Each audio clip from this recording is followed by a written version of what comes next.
Observa este video y dime si le llegaste. Aprende, le llegaste.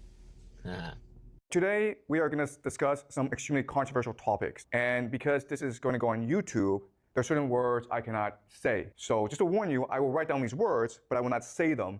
Because if I do say them, then I will get censored on YouTube. Today, we're going to look at how evil triumphs. Why is the world so evil? And there's going to be a lot of extremely disturbing topics we're going to discuss. But you're mature, and it's important that we discuss these topics in order to understand how the world works. So let's just start.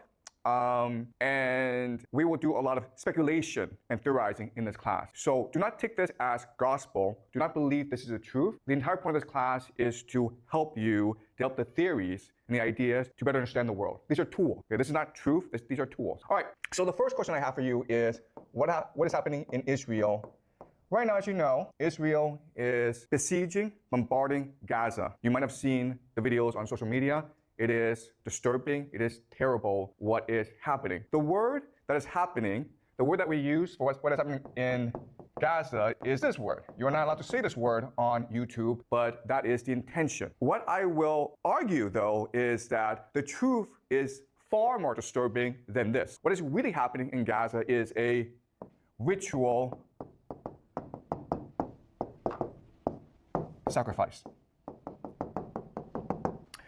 And this happens quite often in human history. If you go back and you look at the real history of humanity, this happens quite often. Some of the most famous examples are the Aztecs.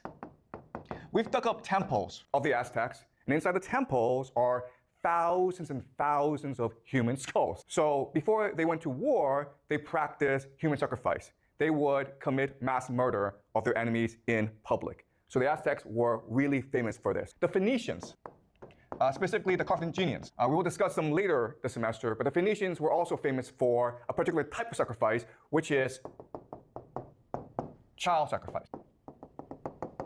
The Romans wrote histories insulting the Phoenicians for practicing this sort of sacrifice. But the Romans themselves practiced human sacrifice. What they would do is that after every major war, they would capture all the major leaders, all their enemies, and they would parade their enemies through the streets of Rome. This is something called the triumph. At the end of the triumph, they would gather enemies at the temple of Jupiter. Jupiter is their god. And then they would strangle to death their enemies. That's sacrifice. That's human sacrifice. They didn't call it that, okay? And they sort of disguised it, but we know for a fact that they did do this. So the question for us is, why is it that this happens? Why did the Aztecs do it? Why did the Phoenicians